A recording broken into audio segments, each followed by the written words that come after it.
Experimental skill video series के इस video में हम लोग डिस्कस करेंगे रिफ्रैक्टिव इंडेक्स का मेजरमेंट ट्रैवलिंग माइक्रोस्कोप से। तो ये ऑप्टिक्स का एक इंपॉर्टेंट एक्सपेरिमेंट आ जाता है और इसके क्वेश्चंस काफी घुमावदार होते हैं क्योंकि एक्सपेरिमेंटल सेटअप पर बेस्ड होते हैं। तो हम इस प्रॉब्लम्स को देखेंगे और जानेंगे कि इसका एक्सपेरिमेंटल सेटअप क्या है और उनकी रीडिंग्स में क्या कहा जाता है। बेसिकली रीडिंग कैसे ली गई है इसी के साथ में ये प्रॉब्लम बनती है। हमारे पास एक एक्सपेरिमेंटल सेटअप है। इस एक्सपेरिमेंटल सेटअप में देखा जाए तो एक माइक्रोस्कोप होता है।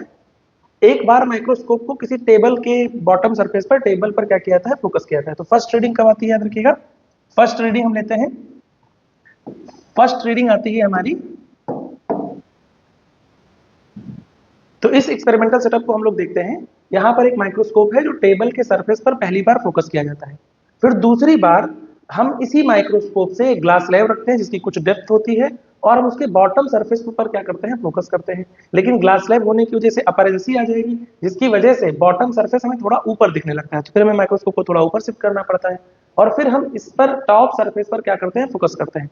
टॉप सरफेस पर जब हम फोकस करते हैं तो वहां कोई पाउडर जैसा चीज डाल देते हैं जिसे यहाँ पर लाइकोपोडियम पाउडर लैब्स में यूज किया जाता है। जरा देखिए, पहली बार जो हमें रीडिंग मिलती है वो इस माइक्रोस्कोप से यहाँ तक की दूरी मिलती है। Let it be R1। फिर माइक्रोस्कोप थोड़ा सा ऊपर सरफेस को देखता है क्योंकि अपरेंसी जनरेट हो जाती है इस ग्लास स्लैब को रखने की वजह से, मान लेते हैं R2। फिर ग्लास स्लैब इस पाउडर पर फोकस करता है टॉप सरफेस पर, मान लेते हैं वो रीडिंग आ गई R3। तो कई बार रीडिंग को हम मेजर करते हैं और फिर उस बिहाफ पे हम क्या करते हैं, रिफ्रैक्टिव इंडेक्स मेजर कर लेते हैं by using concept of apparent depth. तो पहली रीडिंग क्या होती है, R1 when focused eight table, है ना, विदाउट स्लैब, विदाउट स्लैब। जरा देखिए, फोकस उसमें कभी कभी क्रॉस पॉइंट कहते हैं, क्रॉस पॉइंट ऑन टेबल, तो उसको भी फोकस करने का एक तरीका है। फिर R2 क्या है याद रखिएगा, R2 when slab is inserted, slab is inserted, inserted and focused at bottom, focused at bottom surface. तो बॉटम सरफेस पर नहीं, बॉटम सरफेस की इमेज पर फोकस करते हैं। और फिर R3 जो आ जाएगी वो हमें क्या मिलेगी याद रखिएगा, focused eight top surface, eight top of slab. वहां पर यूज करते हैं हम पाउडर, लाइकोपोडियम पाउडर यूज किया जाता है। अब इन तीनों की रीडिंग्स अगर देखा जाए तो देखिए, यहां से यहां तक की दूरी R1 है, यहां से यहां तक की दूरी R3 है। तो इन दोनों का जो गैप है वही एक्चुअल विड्थ ऑफ स्लैब है। एक्चुअल डेप्थ हो जाएगी, एक्चुअल डेप्थ होगी इसकी R3 माइनस R1। और जो इसकी अपरेंट डेप्थ आपको लग रही होगी, अपरेंसी जो आपको लग रही होगी, अपरेंट डेप्थ आप जो दोबारा निकालेंगे तो याद रखिएगा इसकी वैल्यू आ जाएगी R3 माइनस R2। अब इन दोनों का रेशियो लेंगे तो हम रिफ्रैक्टिव इंडेक्स लिखेंगे। तो रिफ्रैक्टिव इंडेक्स में क्या लिखेंगे, ये जो रियल डेप्थ है और जो अपरेंट डेप्थ है उन दोनों का रेशियो। तो R3 minus R1 divide by R3 minus R2। इसके भी यहाँ पर हम क्या निकाल सकते हैं, ट्रैवलिंग माइक्रोस्कोप एक्सपेरिमेंट से रिफ्रैक्टिव इंडेक्स फाइंड आउट कर सकते हैं। अब इसके भी यहाँ पर एक प्रॉब्लम देखते हैं। तो प्रॉब्लम क्या कह रहा है हमारा, जरा देखते हैं। कह रहे हैं कि एक्सपेरिमेंट है जिसका इस्तेमाल रिफ्रैक्टिव इंडेक्स ऑफ ग्लास के लिए किया जाता है, ट्रैवलिंग माइक्रोस्कोप के लिए, ट्रैवलिंग माइक्रोस्कोप का इस्तेमाल करते हुए। तो इस प्रॉब्लम को देखते हैं। ये प्रॉब्लम कह रहा है कि किसी एक्सपेरिमेंट में जिसमें हम रिफ्रैक्टिव इंडेक्स मेजर कर रहे हैं किसी ग्लास स्लैब का ट्रैवलिंग माइक्रोस्कोप से, तो हमें ये रीडिंग्स मिलती है। देखिए, कह रहे हैं क्रॉस्ड मार्क विदाउट स्लैब, ये है। Cross mark with slab 4.752, lycopodium powder surface पर है 7.152। तो देखिए R1 हो गया, ये हमारा R2 हो गया विद स्लैब, और ये हमारा R3 हो गया।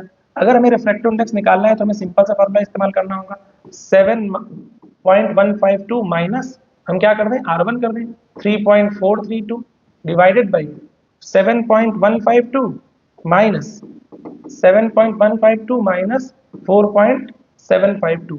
सिंप्लीफाई करते हैं, ऊपर वाले को सब्सट्रैक्ट करते हैं तो देखिए हमारे पास क्या रिजल्ट आ जाएगा।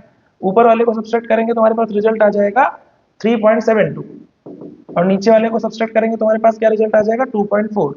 सिंप्लीफाई करिए तो देखिए कितना रिजल्ट आता है, रिजल्ट आ जाएगा 1.55। तो इस तरह से क्या हो जाएगा याद रखिएगा, हमारा आंसर डी सही हो जाएगा। अब एक और प्रॉब्लम पे बात करते हैं, एक लेंथी प्रॉब्लम पे बात करते हैं जो जेईई में आई हुई है। इस प्रॉब्लम को देखा जाए तो इसमें काफी डिटेलिंग की गई।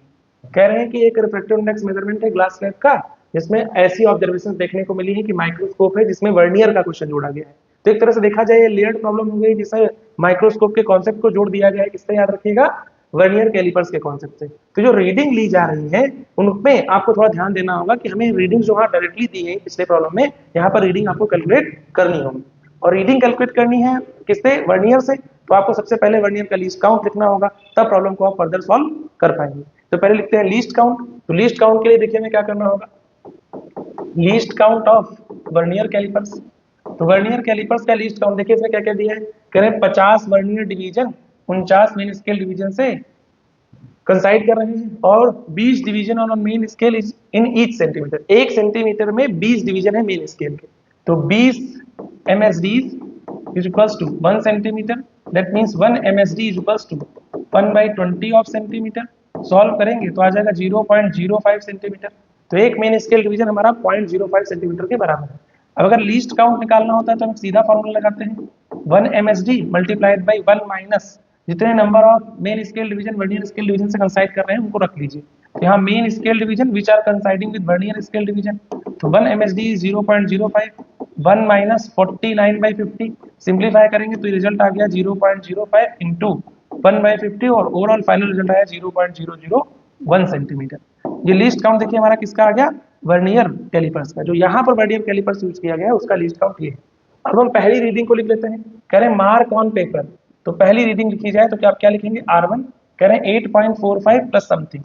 तो 8.45 प्लस 26 इंटू 0.001। तो सॉल्व करेंगे तो कितना आ जाएगा जरा देखिए, 8.45 प्लस 0.026। अब इसको फाइनलाइज करते हैं तो रिजल्ट क्या आ जाएगा, 8.476। तो हमारी पहली रीडिंग हमें मिल गई। दूसरी रीडिंग कह रहे हैं क्या, कह रहे हैं जब सीन थ्रू स्लैब, तो ये रीडिंग है। सेकंड रीडिंग की बात करते हैं तो R2 निकालते हैं। R2 देखिए हमारी कितनी हो जाएगी, 7.12 और 0.41।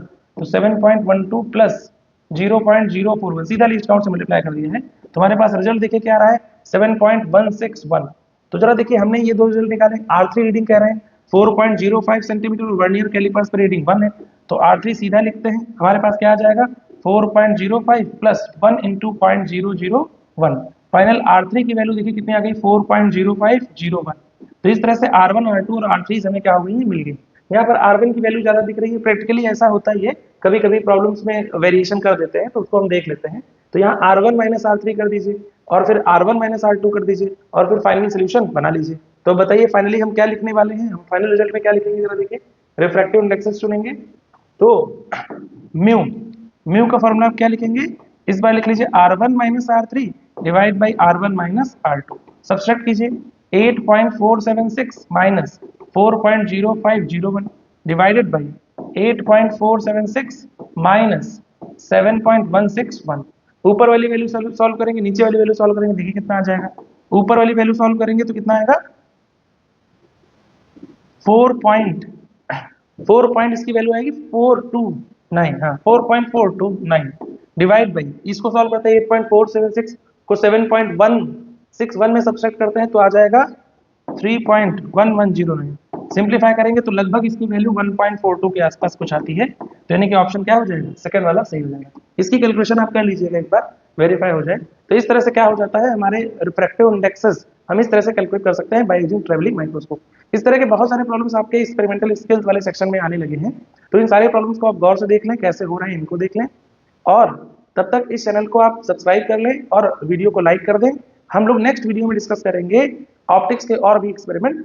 Thank you.